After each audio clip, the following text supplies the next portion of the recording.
अगला third part है x cube plus 13x² plus 32x plus 20। इसमें से x कॉमन लो तो कॉमन से नहीं होगा क्योंकि दोनों फैक्टर्स अलग अलग आएंगे। अब इसमें पुट करो, पुट हम क्या करना चाहते हैं, पुट x = 1।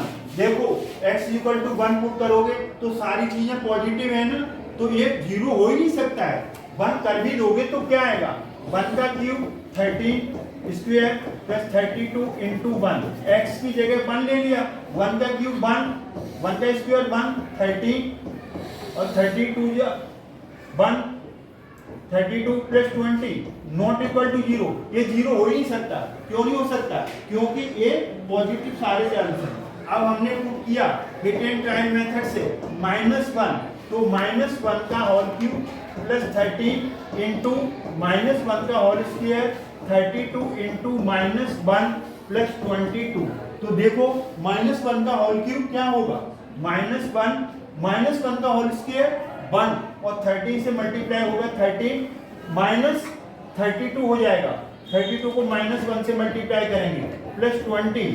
आगे देखिए यहाँ पर क्या होने वाला है आपका, ये देखिए 20 और प्लस 13 क्या आ जाएगा 33 माइनस 32 माइनस 1 -33। ये जीरो आ गया कि नहीं आ गया, ये क्या बन गया, जीरो बन गया। तो इसका मतलब क्या हुआ कि x -1,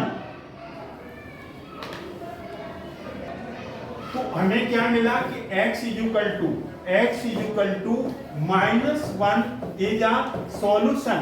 सॉल्यूशन क्यों है, ये जीरो कर दिया ना इसको, ये जीरो भी सॉल्यूशन हो सकता है। 1 को इधर ले आओ तो +1 = 0।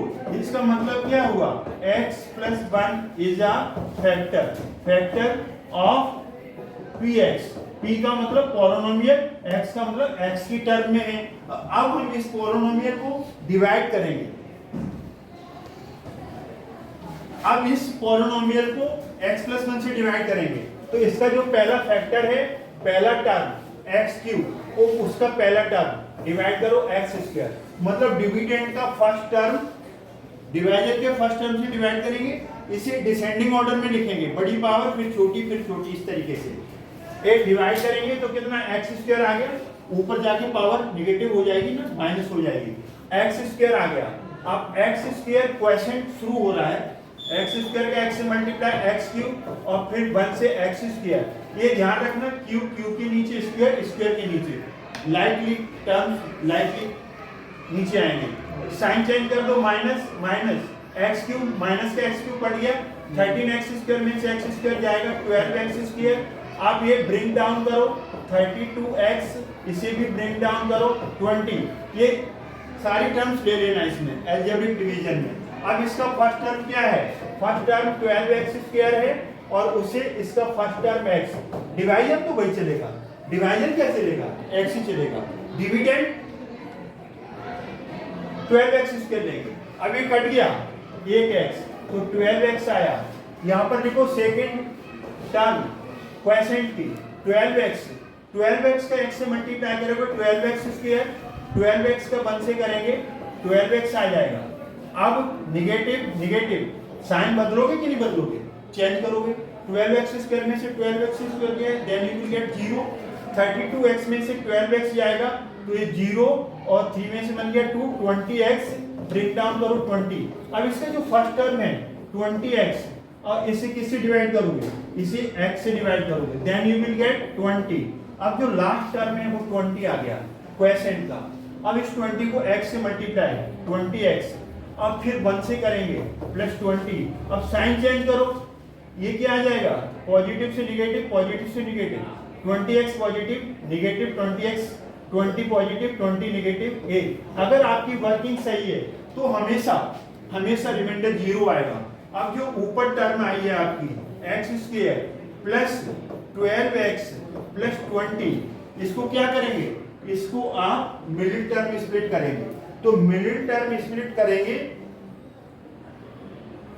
तो मिडिल टर्म में क्या आने वाला है, मिडिल टर्म में आपका ये 1 ले लो, कोई कोएफिशिएंट नहीं है। सम क्या चाहिए, x का कोएफिशिएंट 12 और प्रोडक्ट क्या चाहिए, x² का कोएफिशिएंट और कांस्टेंट टर्म का मल्टीप्लिकेशन 20। अब 20 के आप फैक्टर्स बना लो, तो 20 के फैक्टर्स बनाओगे 2 और 10, तो इसको यहीं रोक दो। अगर आपको फर्स्ट स्टेप ही सारी चीजें मिल रही हैं तो आगे नहीं बढ़ेंगे। 10 + 2 करो, 10 + 2 करोगे तो कितना आ जाएगा 12, सम चाहिए, और 10 × 2 करोगे तो कितना आ जाएगा 20, प्रोडक्ट। तो मिल गए 2 नंबर कि नहीं मिल गए? सब सारे पॉजिटिव हैं, सम भी पॉजिटिव, प्रोडक्ट भी पॉजिटिव। तो हमें कौन से 2 नंबर मिल गए? हमें मिल गए, एक तो 10x मिल गया, एक 2x मिल गया, 20 as it is, x² as it is, 12 को तोड़ लिया, 10 + 2, 10 + 2 12, सम आ गया, 10 × 2 20, प्रोडक्ट आ गया। अब इसमें से कॉमन क्या है? x + 10, और इसमें से क्या कॉमन है? 2, तो x + 10। जो कॉमन लेते हैं वो उसको डिवाइड करता है।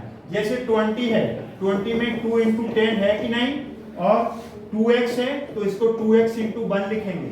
तो यहाँ से 2 कॉमन चला गया, 1 ना लिखो कोई बात नहीं, ये 2 चला गया कॉमन, x और 2 जा रहा है, डिवाइड करेगा, 20 को 2 से डिवाइड करेंगे 10, x + 10, x + 10। अगर आपकी वर्किंग सही है तो एज इट इज ये कॉमन आएगा, सेम x + 10 कॉमन ले लिया, तो यहाँ से x + 2, 2 फैक्टर्स आ गए। अब आपने क्या देखा था कि 2 फैक्टर्स तो आपके आ गए, और क्यूबिक पॉलिनोमियल है तो 3 होने चाहिए। एक पहले डिवाइजर क्या निकला था? x + 1, फिर क्या निकला? x + 2, फिर क्या निकला? x + 10। तो आपने क्या फाइंड आउट किया? ये क्यूबिक पॉलिनोमियल होने से इसके 3 फैक्टर्स आए। अब एक आपका लास्ट का पार्ट बचा है, बहुत ही सिंपल है, इजी है, उसको भी हम इसी में वीडियो में करने जा रहे हैं। आपका कौन सा पार्ट है? 4th part. तो 4th पार्ट में क्या है आपका 4th पार्ट? 3x²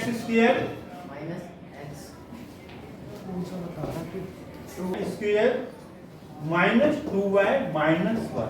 देखो, एक जो पॉलिनोमियल है x में भी हो सकता है, x में भी हो सकता है, y में भी हो सकता है, t में भी हो सकता है, a में भी हो सकता है, कुछ भी हो सकता है, कोई भी वेरिएबल आ सकता है। तो अब हम यहां से क्या करेंगे? यहां से हम देखेंगे,